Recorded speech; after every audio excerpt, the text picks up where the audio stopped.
Watch Guns N' Roses dedicate Knockin' on Heaven's Door to Kobe Bryant. Guns N' Roses played their first show of 2020 on Friday as part of the Super Bowl Music Fest 2020 at the American Airlines Arena in Miami, Florida. Near the end of the night, just before playing Knockin' on Heaven's Door, Axl Rose spoke about the helicopter crash that took the life of Kobe Bryant, his daughter Gianna and 7 other people. "The other night coming home from rehearsal I was like, is it just me or is that really weird?" he said. "It was this fog bank, like a thundercloud over the trees. It was really white with a slight pink and this light coming off the ground. It was really weird. It looks formidable. By morning, apparently, it was much worse. That's what Kobe Bryant's helicopter flew through. It was pretty scary. I want to dedicate this to Kobe and his daughter and everyone on the flight and everyone in the families and everyone impacted by this terrible event." The rest of the set was quite similar to the ones they've been playing since the launch of the Not in This Lifetime tour 4 years back, but it did feature the first performance of the Appetite for Destruction, Deep Cut You're Crazy with Slash since 1993. Guns N' Roses have now done every song from Appetite for Destruction on this tour, with the exception of Think About You and Anything Goes. The former song hasn't been played by an version of the band since 2006, while the latter hasn't been touched since the original Appetite tour in 1988. Snoop Dogg opened up the show, and he posted a photo to his Instagram where he's standing backstage alongside Slash, Rose and bassist Duff McKagan. The Guns N' Roses tour resumes March 14 in Mexico City and runs through Central and South America later that month and into April, before going to Europe in May and June. Victoria's Secret executive made lewd comment about Bella Hadid's breasts during fitting. Report: a former executive at Victoria's Secret reportedly made a lewd comment about Bella Hadid before the brand's 2018 fashion show. The incident was one of several allegations of sexual harassment and bullying made against Ed Razek in a recent New York Times report. Hadid, 23, was being measured for underwear when Razek, watching from a couch in the same room, allegedly declared, "Forget the panties."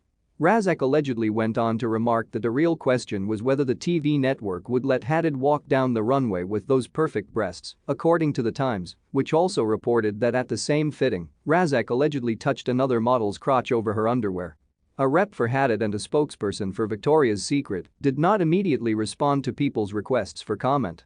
Razek denied the allegations, telling The Times in an email that the accusations in this reporting are categorically untrue, misconstrued or taken out of context, adding, "I've been fortunate to work with countless world-class models and gifted professionals and take great pride in the mutual respect we have for each other." The annual fashion show was cancelled last year amid ongoing controversy about the lack of body diversity on the runway. In November, Hadid, who has walked in 3 Victoria's Secret fashion shows, said she had never felt powerful modeling lingerie until she walked in Rihanna's Fenty show last year. "For me, that was the first time on a runway that I felt really sexy," Hadid said of the experience, according to Women's Wear Daily. "Because when I first did Fenty, I was doing other lingerie shows and I never felt powerful on a runway, like, in my underwear. I like being another character," the model explained. "I think at this point I don't necessarily love being myself sometimes. Sometimes on the runway you get either nervous or you forget how your legs move." Hadid made her Victoria's Secret fashion show debut in 2016 before returning for the 2017 and 2018 shows. Inside the California military base, a coronavirus evacuee tried to flee. The 195 Americans who flew from China to California were first told they must clear medical tests that could take 72 hours or many days. Now they are all being quarantined for 2 weeks. This week, a group of strangers came together under a warm Southern California sun. They played ball with their children. They took jogs down tree-lined paths. They watched movies in the afternoon. They also had their temperatures taken several times a day by medical personnel. And they are not allowed to leave the premises. This makeshift community on a military base in Riverside, Calif., is made up of evacuees from Wuhan, the city in China that is the epicenter of the coronavirus outbreak. The 195 people, including diplomats, infants, a football player and a theme park designer, are among Americans who have managed to leave Wuhan since a quarantine was imposed. Now they find themselves stuck in place in the United States. The federal government on Friday imposed a 14-day quarantine, retroactive to when the plane left Wuhan. The patients were initially told they had to wait at least 72 hours for medical testing to be completed. The group arrived in the United States on Wednesday aboard the only chartered plane the State Department has flown to carry evacuees from China. As they pass time on the March Air Reserve Base, waiting until they can be cleared to leave by medical officials, some recalled unsettling, eerie final days in Wuhan and a jarring scene as the plane finally carried them away. "It was surreal," said Matthew McCoy, a theme park designer, recalling the airplane crew members in hazardous material suits tending to passengers in masks. "They were trying to keep us calm, but they had these guys covered from head to toe taking your temperature. It felt like a CIA cargo plane." To contain the spread of the virus, which has killed more than 200 people and infected thousands, people have been quarantined on a cruise ship, in hospital wards and on an island. Late Wednesday, hours after the plane arrived in California, a passenger tried to leave the base and was intercepted, local officials in Riverside County said. A quarantine order was issued to that passenger, a spokeswoman for the county said, because of the unknown risks to the public should someone leave the base without undergoing a full health evaluation. With ample time on their hands, the passengers performed mundane tasks.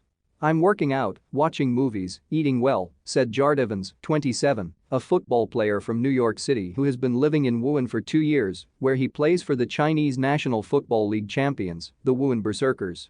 He has also been through numerous checks. "I've never had my temperature taken so many times in my life," he said.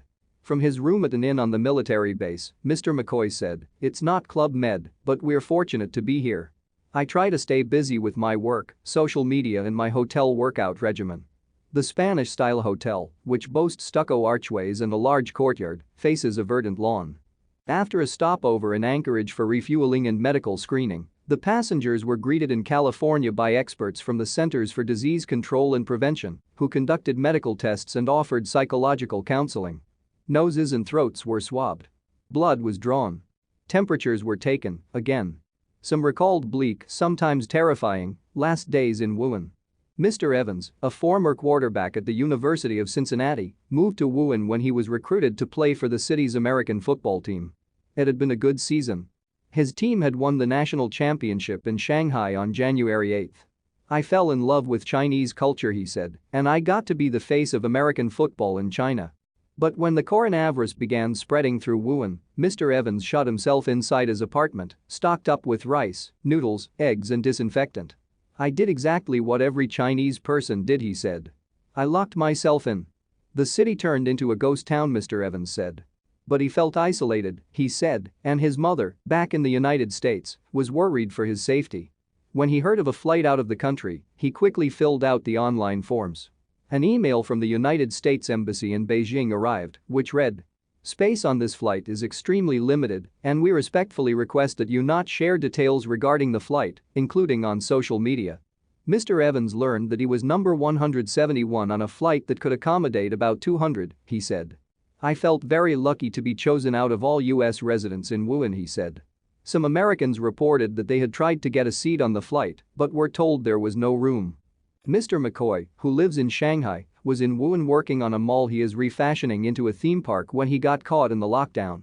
"The atmosphere in the city was just short of panic," he recalled. A former Marine who has run 12 marathons and stays in good shape, Mr. McCoy said he was convinced he had not contracted the virus. But he still took the outbreak seriously. He decided it was worth plunking down $1,100 for a one-way ticket to the United States. When the American group left Wuhan, it had been made aware it would have to remain in an isolated location for at least 72 hours. This quarantine will occur for a minimum of 72 hours and may extend through 14 days or may be followed by conditional release with health monitoring, said an email that he received before the flight.